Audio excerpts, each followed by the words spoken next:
Vanguard is the first one here today. Tinubu, Wike rise against insecurity, vow renewed action. You see lots of riders here. Meets service chiefs, vow to secure every inch of Nigeria. Says he inherited many assets, liabilities from Buhari. And then says failure to use BVN to trap perpetrators, indictment on security agents. So that's one thing you see there on the front page of Vanguard. Leadership has this kidnapping. Tinubu, Wike service chiefs brainstorm on crisis.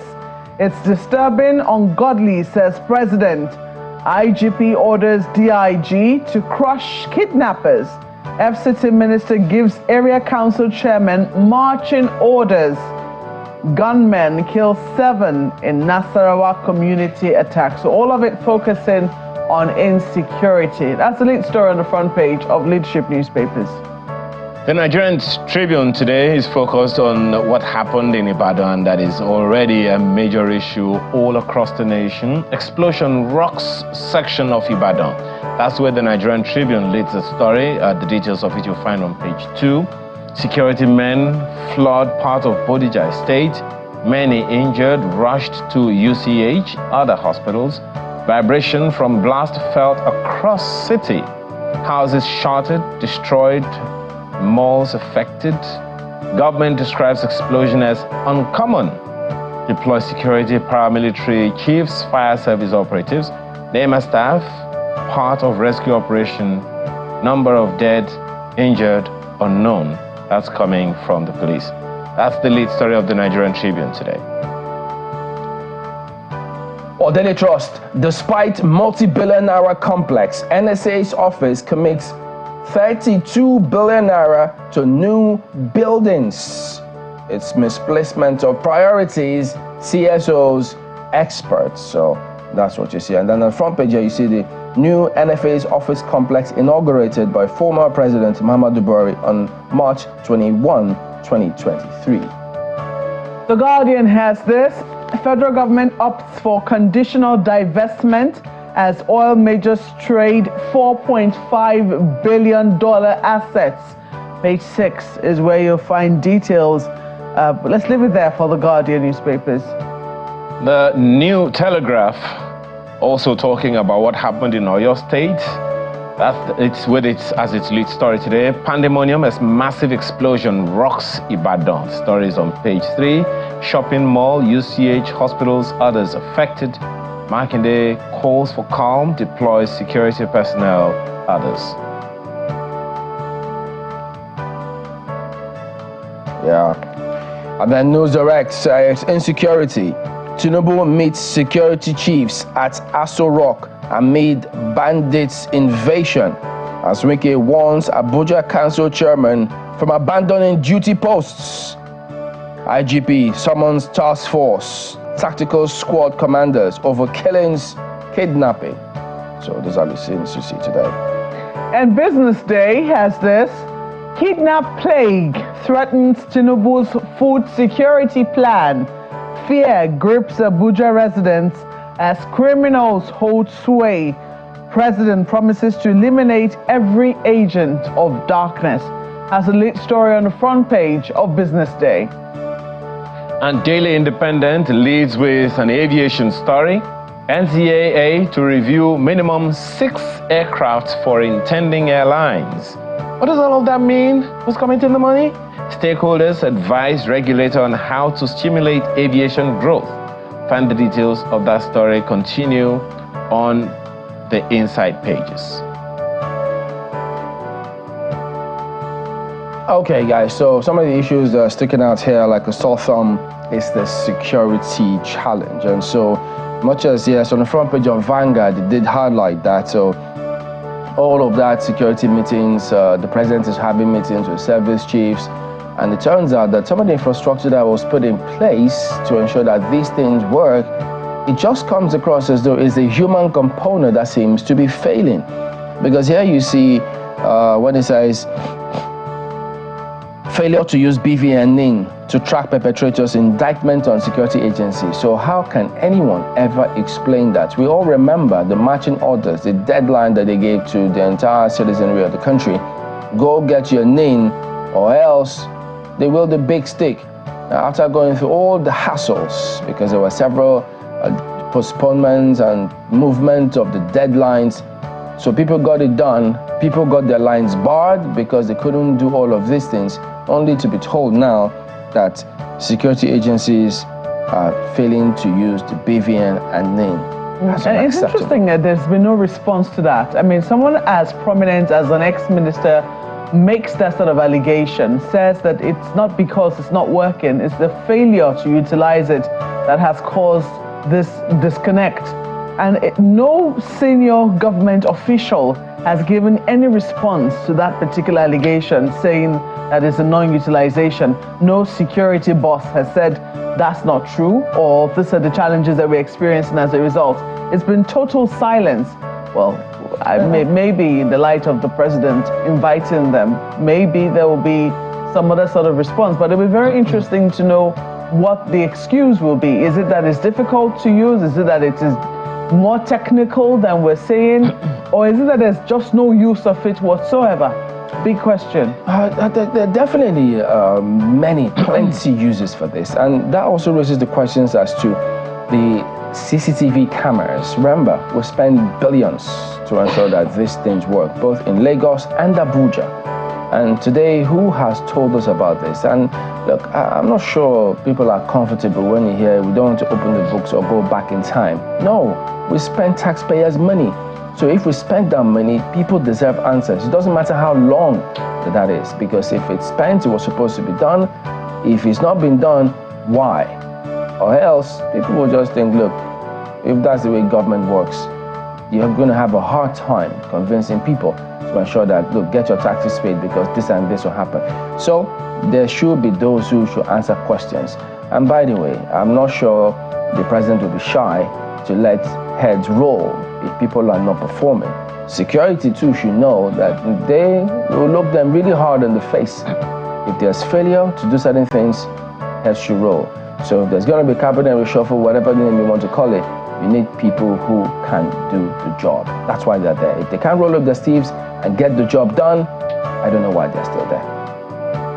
Well, the story that has caught my own attention is this one on the front page of The Guardian, where they have some pictures to also buttress the story. Governor calls for calm as casualties, damaged buildings trail Ibadan explosion.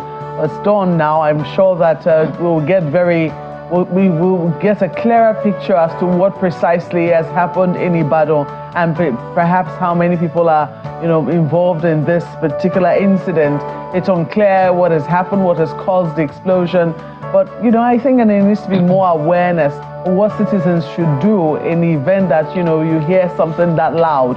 I recall that we had something like this in the Ikeja cantonment when the armory of the Nigerian army, I think, situated in Maryland, exploded. And out of panic, we lost people out. We lost a lot of people. Over 100 people lost their lives, running towards a canal, and it was dark, and people didn't know precisely what was happening. And they lost their lives not as a result of the explosion, but as a result of the panic that came from it. So we need to focus on harping on it since the first of this. We've been harping on it for a long time, but at least more recently, since the first of this month. And we need to pay more attention to safety and the trainings around safety for our people. Just yesterday, we had this is the secretary of the area control, command and control center, and he was saying that citizens need to know that when there is an emergency, they need to be able to make way for first responders to be able to get to the site of an accident, for instance.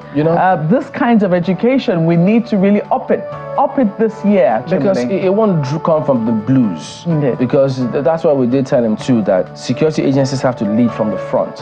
So, because if what happened at that time, when people ran into the canal, what's happened again today, look, chances are 90% of the same kind of results will happen again. Will happen again, indeed. Because what do people know now? If something happens now, what do they do? Indeed. They don't know. What is the level of the threat? How should they be called?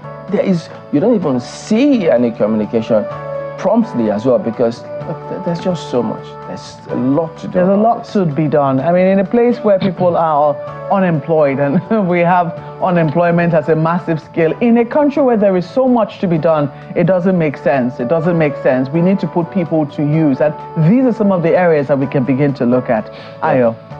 Well, that's very encouraging, to say, guys. But when you look at the fact that maybe because government is unable to government at various levels are unable to provide jobs for people literally look for jobs themselves. Taking me to that story on the front page of the Vanguard newspaper, I'm sorry I have to go back to that particular paper. At the top of the page, the Vanguard newspaper this morning is this story. 83 illegal refineries uncovered in 1 week. 83. And guess what? It is another newspaper, connected it to oil theft.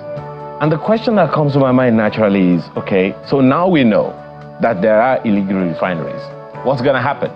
Okay, so we have discovered that illegal refineries are there. We've been asking the question, Chamberlain and Malkwe, for eons. Who are the oil thieves? We won't stop asking that question. Because the story, you please go ahead and read the story, but one of the things that you will find is that the illegal refinery connections were spotted in Rivers, Abia, Imo, and Bayelsa states. And it's very easy for the states, the state governments, to absolve themselves, because oil, petroleum issues in Nigeria are the exclusive preserve of the federal government. So if they do not do anything about it, can we really blame them? Okay, the governor, Wike was governor of Rivers State. We remember the fact that he had to go to some of these illegal refineries. Now, numbering 83, they didn't just spring up in 1 week or 1 month. They are refineries, and refineries don't just spring up, and refineries don't come cheap, not 5,000 or 10,000 naira.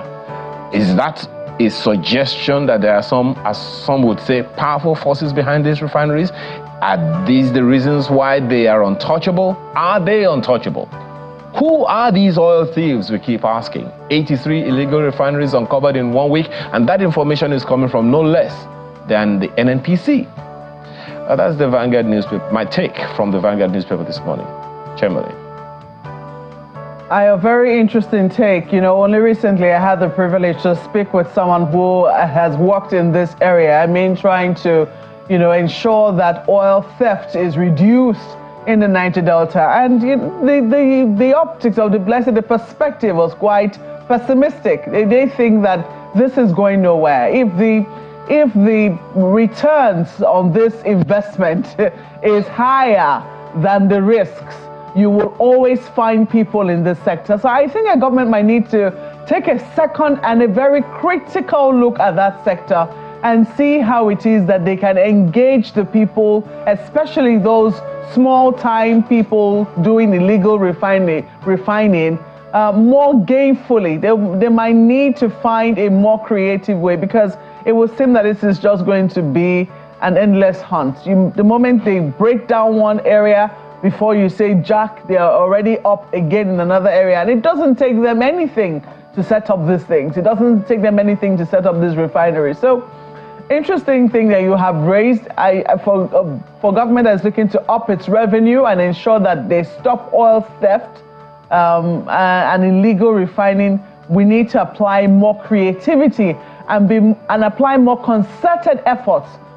Also very sincere efforts as well, not paying lip service to some of these things. But let's take a look at what is on the front page of Leadership. And this time, well, two stories immediately catch my attention. One is the fact that we're going to be looking outside of Nigeria this year to see what's happening in the United States. For those who follow the U.S. politics, Trump sweeping Iowa ahead of 2024 race is quite interesting. In November, the United States will be going to the polls, and it is unclear just who the candidates will be, but you can see all of the aspirants already, trying to get the caucuses ahead of the, the final primaries and, of course, the elections in the United States, which will happen this year. But beside that story is a story that's very local.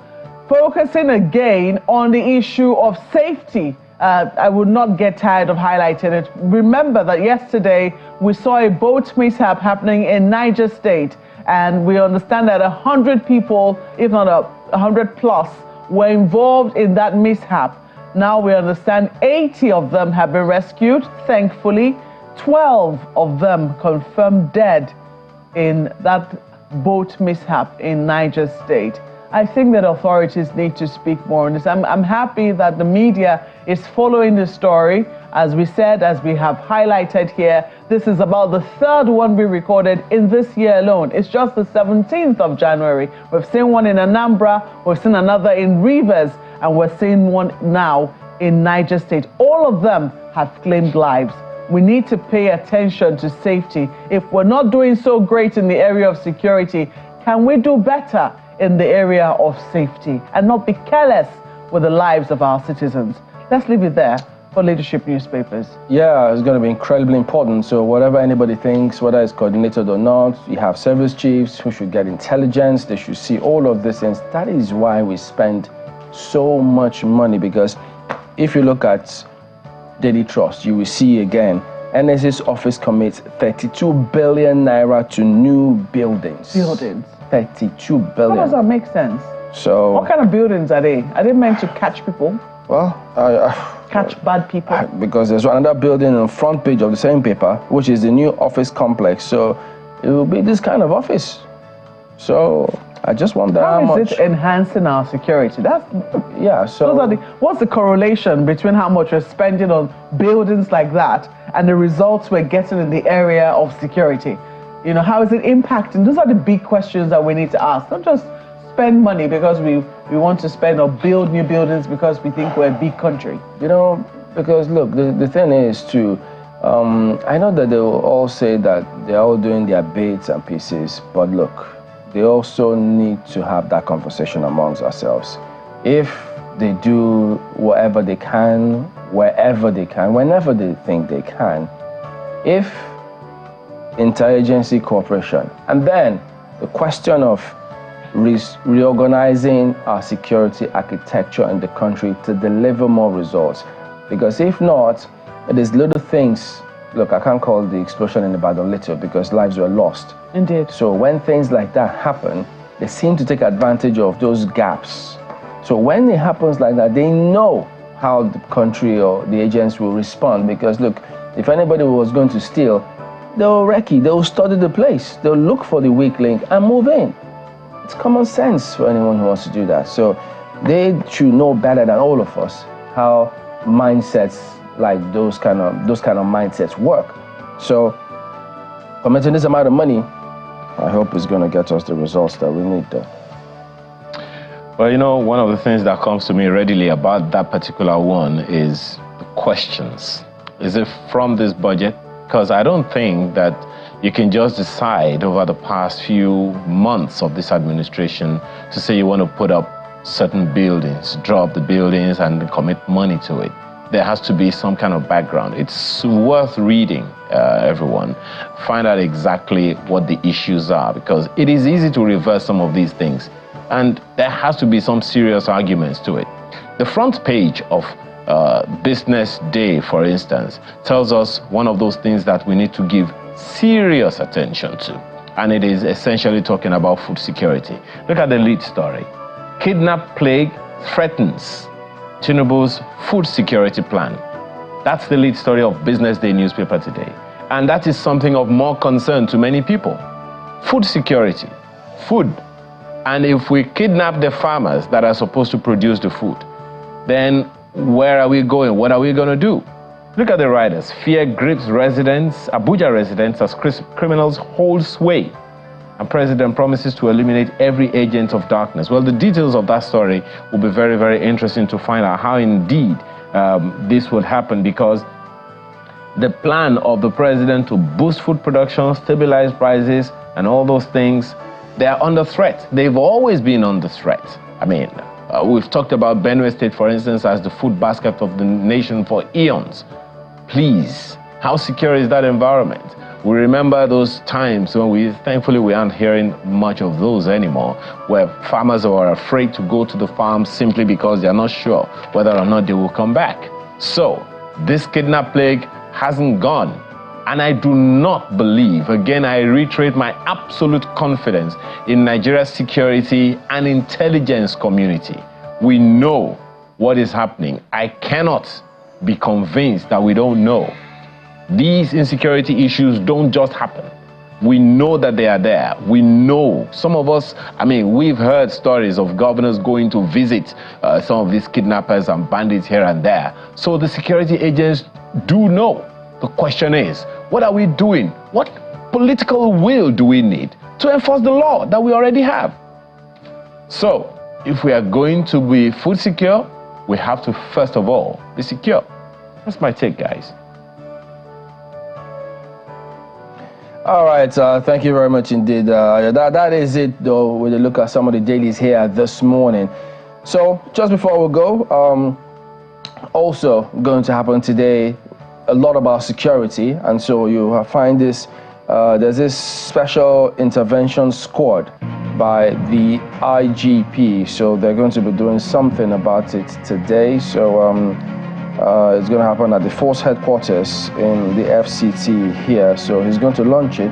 So we're looking to see questions about the impact, what we expect from this, because at the end of the day, results, that's what everybody wants to see. All right, so we will be back with you in a moment and talk a little bit about the unfortunate incident that happened in Oyo State, Ibadan to be specific. It was a shocking one. It occurred late yesterday. Some say about 7:30, some 8, but news developed and filtered in, and so we're able to just some scenario. Unfortunately, some of the residents who were caught up in what transpired, they were not sure. There were several commentary. Was it a gas explosion? Was it different speculation about what happened? But I think we do have some piece of materials from several people in Ibadan. So let's just have you take a look at some of them, and then we'll just highlight a few of them.